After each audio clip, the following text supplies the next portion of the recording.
Hello, everyone, and welcome to Jay of the Dead's new horror movie podcast YouTube channel that you probably didn't know that existed until 2 episodes of the podcast ago. I didn't know it existed, and I'm one of the co-hosts of the podcast. Here I am to contribute to Jay of the Dead's new horror movies podcast YouTube channel with my own little show that I'm calling The Horror Movies That Made Us. My name is Ron Martin. I'm one of the Horror Avengers, one of the co-hosts of the Jay of the Dead's new horror movie podcast. And this little show is going to be about movies that you don't hear talked about on horror podcasts that maybe aren't on streaming services. But these are the movies that made you a horror fan when you were 7, 8, 9 years old. You had the VHS of them. You watched them on cable 800 times. They're not on a streaming service right now. They probably lost to time. And the first episode of this podcast is the perfect movie for this podcast. And today I am joined by not one of the Horror Avengers, but kind of an associate member of the Horror Avengers, someone who has podcasted with Jay of the Dead before, previously of Horror Movie Weekly. Please welcome to the show, all the way from Canada, Channy Dreadful. Hi, Channy. Welcome to the inaugural episode of this show. You're first, so you're setting all of the rules. You're setting all of the protocol that will be followed from here on out for the rest of eternity, because I'm sure this show will go until the apocalypse, which, according to the weather outside of my house right now, may come shortly. That's a lot of pressure.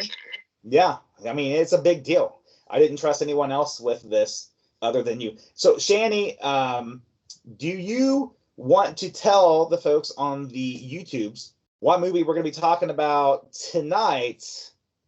Your movie that you watched 1,000 times when you were a young person. What movie are we going to discuss tonight that you loved as a child?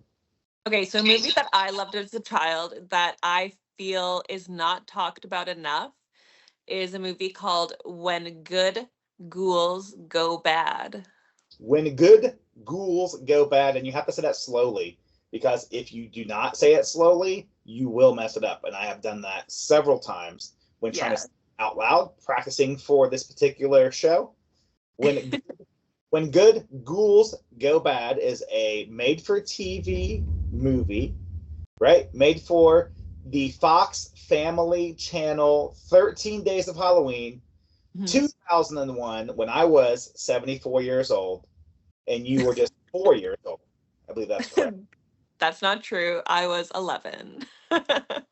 In 2001, the 13 Days of Halloween for Fox Family wasn't exactly just like the 13 days leading up to Halloween. From my research, it was just 13 random days in October, mostly weekends that they could show movies and things, mostly haunted, like specials about haunted places, it looks like. I looked at the 2001 Fox Family 13 Days of Halloween schedule. Did you watch those other shows, or is that where you discovered this movie, on that, or did you find it on VHS or something? No, I actually watched it because I remember watching the 13 Days of Halloween as a child. On Fox Family? Yeah. Did you watch all of the days? Because this aired like 5 times, including on Halloween night. Who knows? And noticeably absent, and maybe because it's Fox and Disney did not own Fox at that point, was Hocus Pocus, which it seems like on all these 13 Days of Halloween, you're seeing Hocus Pocus at least like 45 times. At least. And speaking of the cast of When Good Ghouls Go Bad, one of the main stars of this particular movie, which was Christopher Lloyd, right, of Back to the Future, of Addams Family fame, whom Chantel I have met and got an autograph from. That's so cool. Had I known about When Good Ghouls Go Bad when I met him, I would have seen that did he have any When Good Ghouls Go Bad merchandise at his merch table. He probably didn't. He had Taxi, Clue, Back to the Future, Addams Family. There's probably a couple other things that I can't remember, but maybe he did. I just didn't realize it. So you were 11 years old, right? You were 11 years old watching Fox Family. Yes. 13 Days of Halloween. And did you watch this show this movie like multiple times? What Oh drew yeah. you to this movie? Like, what did you like about this movie when you were I don't 11? know. I don't know. I like the characters. I just like the atmosphere. It just felt like very like spooky and Halloweeny, and it just gave me those good feelings. So I just watched this for the first time this week. I didn't know it existed before last weekend.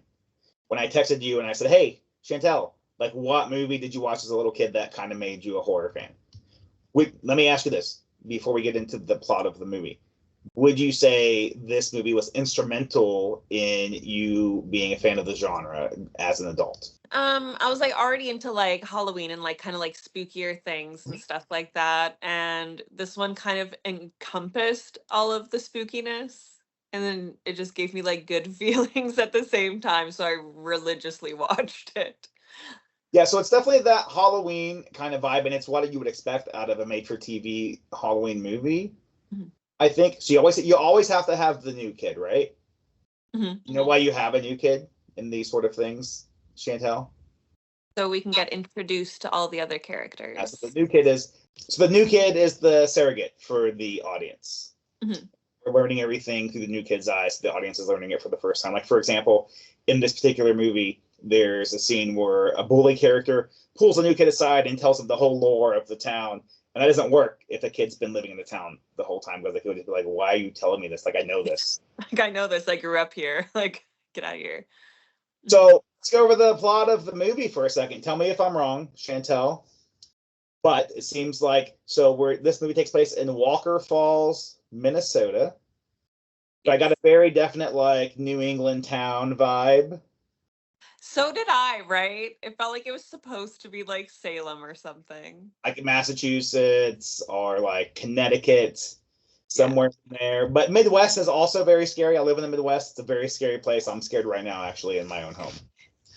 And we learn of an event that happened 20 years prior. This is 2001, so 20 years prior would have been 1981. And in this 1981, a character was accidentally murdered. A child was accidentally murdered. So this is what we have in these early, I would say early, but it's 2001. In these kiddie movies, someone's always murdered. Like, think about Hocus Pocus, for example. I mean, there's a child murdered in the very beginning of that film. Dead. Yep. We're trying to murder more children in that film. And we're trying to murder more children in this film. Yeah, it's Kind of. fun. And there is a murder. There's a murder in this film. Well, not murder. There's a death. Womp womp. It is a want death as well. We get this kid who's moved back to town. He learns the lore of this kid who died 20 years earlier, who is supposedly the spirit of this kid, or the last words of this kid, or the warning from this kid is, "Don't ever celebrate Halloween, or I will come back and murder you all," or something will happen. They don't know what's going to happen, but if they celebrate Halloween, this spirit is going to come back. So There's been no Halloween in this town for 20 years, which would That is so depressing. make you a very sad Canadian. It would. Very sad. You wouldn't have to sing for tricks or treats. No. To this day, you still sing for tricks or treats. Every time. I don't want to get into spoilers or anything in case somebody wants to watch the movie. It is available on YouTube to stream. But I do want to point out that the bad guy in this particular movie, the one who says, "Oh no, if we talk about Halloween, then he's gonna come back," the one who kind of rules the town, he's not wrong. They celebrate Halloween, and this dead kid comes back and haunts them all. So even the guy's a jerk, and the dead kid ends up not being so much of a jerk. Yeah, he's cool. He was right. Yeah. There's some really bad 2001 CGI in this film, which kind of makes it endearing, right? Puts it in the time place. And Christopher Lloyd, who's the only, like, I don't say he's the only known actor in this film, because Joe Pitchler, who plays Danny Walker, who's the main character in the film, he was in the back half of those Beethoven movies back in the day, and I think he was an up-and-coming child star at the time. Oh, yeah, he was. So he was kind of known in 2001. Yeah. We should also mention that this was a story that was written, not the concept was written by R.L. Stine of Goosebumps fame, but R.L. Stine did not write the screenplay. But I don't know if you know this, Chantel, R.L. Stine did write a book version of this story. That I did know. Did you read it? I did not. Well, I then just you're knew going to about have it. some homework, I guess. Apparently. So in the film, Christopher Lloyd plays the grandfather of the main character, who is just called Uncle Fred. Unfortunately, this is not really kind of a spoiler, but not a spoiler for them. The movie Uncle Fred does not make it through the whole film. Not as a living human being, anyway. Because once the inevitable Halloween party happens and the curse takes place, Uncle Fred and many others are brought back from the grave in zombie form, in Fox Family 2001 zombie form, which just means they threw some gray paint on them and was like, just act like zombies, which, is your basic what you just did, like, oh, yeah, zombies. Yeah. My favorite scene in the whole film is when the kids are hiding in is it the school or the old house or whatever, and they say, who would do this? And then the door opens and it's like 4 zombies, and they're like, us, the zombies. Like, they literally say that, and it cracked me up. And I would love for that to be some sort of meme or something. Us, the zombies. That's so funny. You have to make it. I'm old, man. I don't know how to make that kind of stuff. That's up to you and your generation. I'll make it, and then I'll send it to you, and you post it. This is up to your. Let me ask you this, Chantel. So you have 76 children. Oh my God. One of them is a teenager. Yes. Over 11. Yes.